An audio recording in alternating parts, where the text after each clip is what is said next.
هوريكم دلوقتي اول يوم في الكليه ماشي ازاي معايا. ثانية يا جدعان.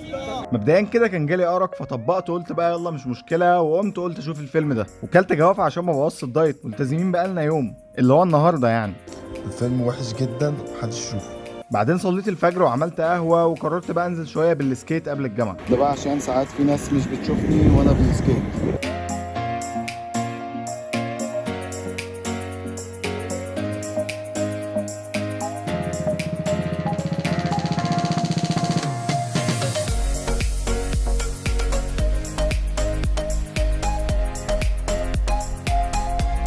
صباح الفل.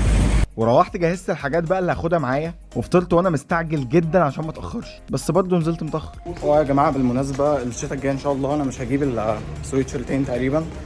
ليه؟ عشان التيشيرت القطن الواحد عشان يتصنع يعني بيحتاج حوالي 2700 لتر ميه يعني ممكن بني ادم واحد يشرب لمده 900 يوم، اللي هو بما يعادل ده يعني. فخلينا نقلل الاستهلاك بلا فاشن بلا بتاع. والموقف كان فاضي زي ما انتم شايفين كده وركبت بسهوله جدا. يا جدعان الشنطه يا جدعان. وده الزغل اللي بيعرفني بقى الكليه ماشيه ازاي. والبتاع ده فكرت شكلي وانا بشرب هيبقى عامل زي توماس شيلبي كده، بس طلع شكلي زعامه جدا.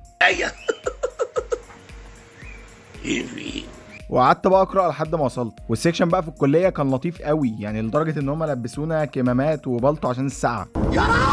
ومفروض ان احنا خدنا الكلام ده. وحشني وحشني وحشني.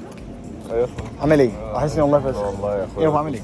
والمنصوره كانت زحمه قوي يا جدعان، ايه ده بجد. فرحت قعدت عند زين حبه، بعد كده صلينا الظهر وقمنا نزلنا الكورس وفهمت بجد وحسيت ان انا دكتور بجد بقى يا جدعان والله. بس الواحد كان اجهد على الاخر خالص. مفيش اي احساس بالمسؤوليه ولا في اي دم.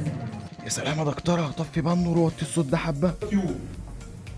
تحت الابيثيليوم في الكونكتيف تيشو اهي. وصحابي اشتروا دومتي من اللي انا بحبه ده، بس انا كلت شوفان عشان اطلع على الجيم.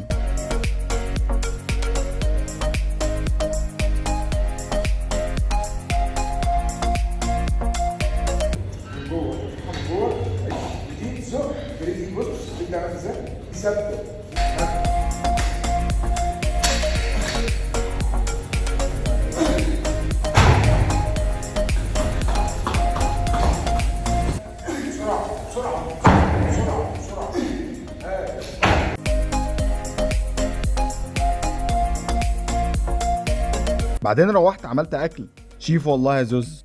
وانت خبيكي فين عشان ما اكلش منك؟